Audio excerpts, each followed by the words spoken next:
बिस्मिल्लाहिर्रहमानिर्रहीम। अस्सलाम वालेकुम। मैं हूं महरीन सब्तैन। देख रहे हैं आप मेरा यूट्यूब चैनल और फेसबुक पेज।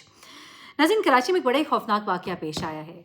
एक ऐसा वाक़या जो आपको परेशान कर देगा कि आजकल के दौर में ख़वातीन जो है वो किस तरह की चीज़ों का सहारा ले रही हैं और अपनी ज़िंदगी गुजारने के लिए। ज़िंदगी बहुत ही मुश्किल है, ख़ास तौर पे ऐसी औरतों के लिए जो अकेली रह रही हैं, जिनके साथ उनके ख़ावंद का साथ नहीं है, और फिर ख़ास तौर पे जब उनके बच्चे भी हों। बेशक हमारी ख़वातीन जो हैं वो बड़ी मेहनत करती हैं, मेहनत से अपने घरों को चला भी लेती हैं, लेकिन ज़िंदगी बहुत ही मुश्किल होती है। ऐसे में इस खातून ने अपनी ज़िंदगी गुजारते हुए किन चीज़ों का न जाने सहारा लिया कि अब जो इस केस की गुत्थियाँ सुलझी हैं, तो बड़ी ही अजीब-ओ-ग़रीब और बड़ी ही खौफ़नाक कहानी सामने आई है। आधी रात को सुनसान सड़क पर, कब्रिस्तान में, चाँदनी रात में गड़े मुर्दे उखाड़ कर, जी हाँ, गड्ढों से मुर्दे निकाल कर और उसके बाद अमलियात करने का कोई सिलसिला ऐसा कि जिसकी कोई मिसाल आपको नहीं मिलेगी। यकीन करें, मैं तो सुन के परेशान हो गई कि आजकल के दौर में इस तरह के काम होते हैं, और हाँ, होते हैं। मैं हैरान होती हूँ जब मैं जगह-जगह लगे देखती हूँ बैनर्स, और बैनर्स लगे होते हैं, काला जादू करवाइए। गली-गली मोहल्ले में ऐसी ख़वातीन हैं जो बंगलों में जाती हैं और जाकर उनको बताती हैं कि फ़लानी जगह पर आमिल बाबा बैठते हैं जो काले जादू करते हैं। यहाँ पे ये खातून जो है, इसके ऊपर बड़े ही घिनौने इल्ज़ामात लगाए गए हैं, लेकिन हो सकता है ये इल्ज़ामात ही हों, अभी इनको देखना और चेक करना बाकी है। लेकिन जो बातें अभी तक सामने आई हैं वो बड़ी ही खौफ़नाक हैं। होता कुछ इस तरह है कि माई कुलाची रोड पर एक गड्ढा है और गड्ढे के अंदर से 4 लाशें मिलती हैं। ये लाशें बड़ी ही अजीबो-ग़रीब हालत में होती हैं, बड़ी पुरअसरार हालत में होती हैं। इन लाशों के ऊपर कंबल डाला होता है, कंबल के ऊपर ईंटें रखी होती हैं, पत्थर रखे होते हैं, और ये लाशें एक मैनहोल के अंदर होती हैं। अब इस तरह से इन लाशों को रखने का मतलब साफ पता लग रहा होता है कि इन्हें मारने के बाद यहाँ पर रखा गया है, क्योंकि मैनहोल में कोई गलती से गिरे, कोई डूब जाए, कोई बच्चा हो, समझ आता है। लेकिन 4 लाशें, जिनमें एक औरत की लाश है, एक बेटी लड़की है उसकी लाश है, और साथ में 2 बच्चों की लाशें हैं, 2 उसके लड़कों की लाशें हैं।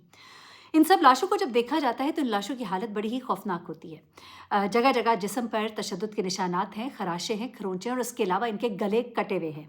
साफ पता लगता है कि इनके ऊपर शदीद किस्म का तशद्दुद किया गया है। तशद्दुद करने के बाद इनको मार कर फिर यहाँ पर डाला गया है, इनके ऊपर कंबल डाला गया, इनके ऊपर ईंटें और पत्थर रखे गए।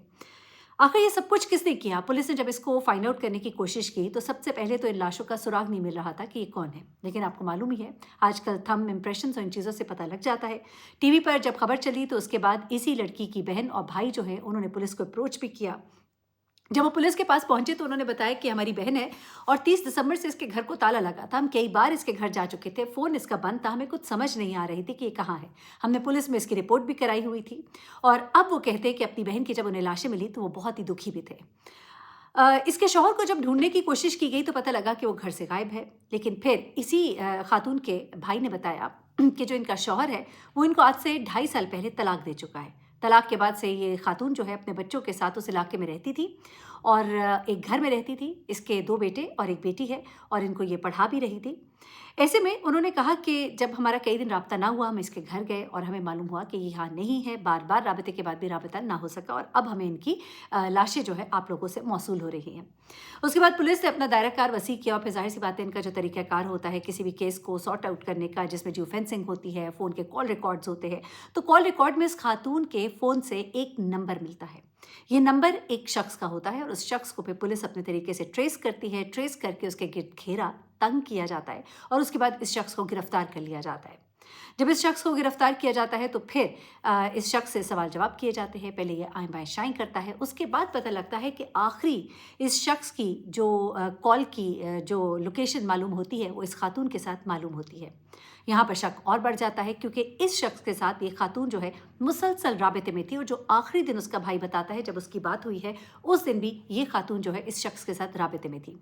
उसके अलावा जो एक एक्सपेक्टेड डेट डॉक्टर्स बता रहे थे इन लाशों की कि 15 एक दिन पहले इनकी डेथ हो चुकी है, तो वो डेट भी अगर चेक की जाती है तो आखिरी वक्त में जो खातून का मोबाइल ऑफ हुआ, तो उस वक्त भी इस शख्स का फ़ोन इस खातून के साथ था। यहाँ से ये बात कन्फर्म हो गई कि आखिरी दिनों में, आखिरी औकात में ये खातून इस मर्द के साथ थी। अब इस शख्स को ज़ाहिर-सी बात है, जब पुलिस ने अपने तरीके से जब तफ्तीश शुरू की, तो फिर अब वो कितनी एक देर तक इस बात को टाल सकता था। आखिरकार उसने ऐसी कहानी सुनाई कि आप परेशान हो जाएँगे। अब ये शख्स बताता है कि आप दुरुस्त कह रहे हैं, इसे मैंने ही मारा है। पर मैंने क्यों मारा है? क्योंकि मेरे असाब शल हो गए थे। मेरी हिम्मत जवाब दे गई थी। वो कहता है कि मेरी इस औरत से काफ़ी अरसे से दोस्ती थी। अब मैं दोस्ती को कोई गलत नाम नहीं दूँगी, हो सकता है सिर्फ़ बातचीत हो, जो भी था, जो चला गया वो चला गया। ये शख्स कहते हैं कि मेरी इससे बड़े अरसे से दोस्ती थी। ये औरत मेरे ऊपर काला जादू करती थी और काला जादू करने की वजह से मैं अपने आप को इसके सामने बेबस महसूस करता था। ये मुझसे जो चीज़ की डिमांड करती थी, मैं इसको देता था। इसके बच्चे भी मुझसे डिमांड करते थे, मैं उनको भी देता था। उसके अलावा उसने कहा कि ये मुझे कई दफ़ा कुछ इलाकों में ऐसे लेकर गई है जहाँ पर बड़ी ही खौफ़नाक सी जगहें होती थी, वहाँ पे ये मुझे लेकर जाती थी, वहाँ पे ये कुछ अमलियात करती थी।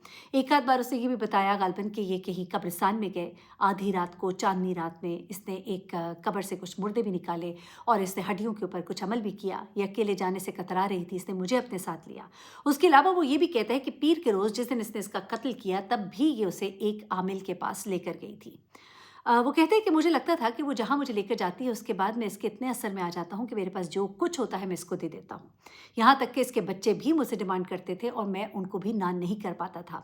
मेरे असाब जवाब देना शुरू हो गए थे और मैं सोच चुका था कि या तो मैं इसे मार दूंगा या मैं अपने आप को मार दूंगा। फिर वो कहते हैं कि मैं इसके घर गया और मैंने इसको घर से लिया और मैंने सोचा हुआ था कि मैं आज इसको मारूंगा या खुद को मार दूंगा।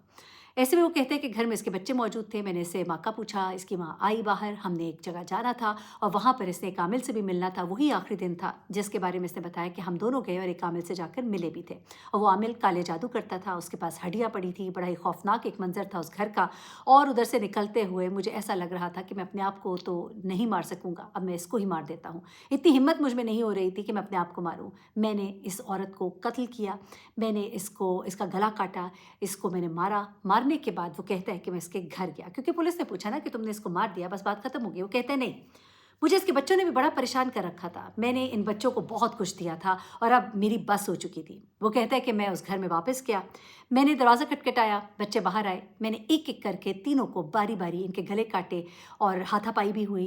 इसके बेटे के साथ 2 बेटे थे इसके और 1 बेटी थी।